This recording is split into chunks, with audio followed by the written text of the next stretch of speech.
Patada Leiba lamsing Khangdoknaba Demarcation gi process lakliba yumsa kaisa nimita concern SDC na Pangthoklagani masida khungang asigi Meeyamna lakpiduna Saruk Yabiyu haina Educational Guide Center Thobal Moijing gi President Abdul Razak na Meeyamda appeal tawrakli wafam asi ngasi EGC Moijing gi office ta Pangthokpa pau gi mifam amada Abdul Razak na Khangdokkhibani mahakna hai EGC Thobal Moijing gi executive amadi advisory sing gi oiba mifam ama pangthoktuna tongan ma warip kaya lawkre warip sing adudi EGC na mapu oiriba pata number 1674 CS dock number 1469 Revenue Village number 10 Moijingi matam sang na ngairakpa demarcation gi process adu lakliba April 13 yumsa kaisa namit ki ayuk pung mapan makai tabada SDC Thobal gi team ama laktuna pangthoklagani asigumba demarcation process asida khungang asida lairiba micham Meeyamda khanganduna Saruk yahanduna cooperation pihanba demarcation asi tawraba matungda lamgi semana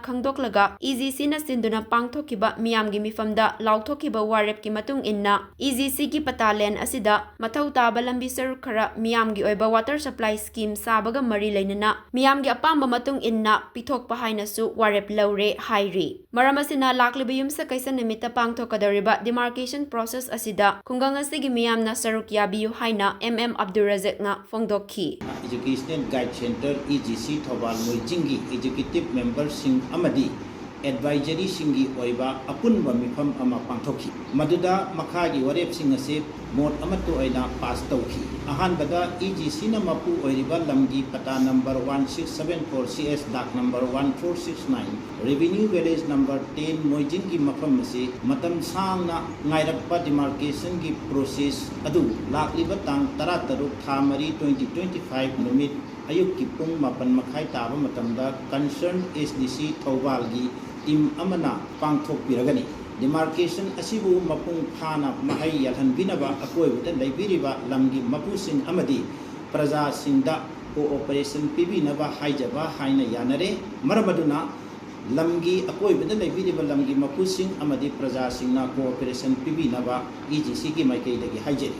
ani subada demarcation ase tawthoklaga lamgi simana khangdoklaga madugi hek matungda EGC na sillaga pangthokhiba public meeting da lawkhiba